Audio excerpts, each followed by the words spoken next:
আমি বলেছিলাম সূর্যাস্তের পরে আপনারা জিতবেন।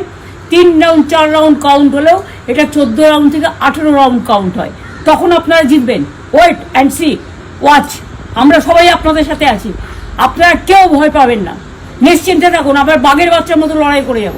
সবাইকে নমস্কার জানিয়ে বলছি, প্লিজ দয়া করে কেউ কাউন্টিং এজেন্টরা এবং প্রার্থী ক্যান্ডিডেটরা তারা ভোটিং এলাকা ছেড়ে আসবেন না। স্ট্রং রুমে যেখানে কাউন্টিং হচ্ছে, মানে সেন্টারে, সেখান ছেড়ে কেউ আসবেন না। এটা বিজেপির প্ল্যান। প্রথম 2-3 রাউন্ডে আমি কালকে থেকেই বলছি যে ওদেরগুলো আগে দেখাবে, আমাদেরগুলো পরে দেখাবে। এবং অনেক জায়গায় 2-3 রাউন্ড কাউন্টিং করার পরে প্রায় 100টা জায়গায় কাউন্টিং বন্ধ করে রেখে দিয়েছে। এবং কল্যাণীতে ধরা পড়েছে 7টা মেশিন, যেখানে কোনো মিল নেই।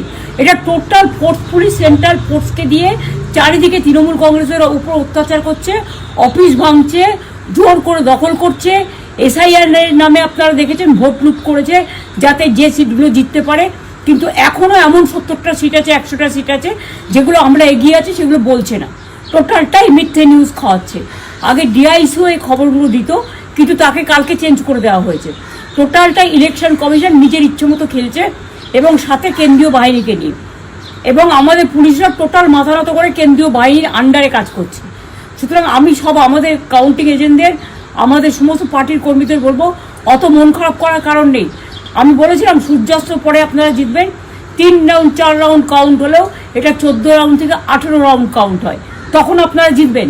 Wait and see, watch. আমরা সবাই আপনাদের সাথে আছি, আপনারা কেউ ভয় পাবেন না, নিশ্চিন্তে থাকুন। আবার বাঘের বাচ্চার মতো লড়াই করে যাব।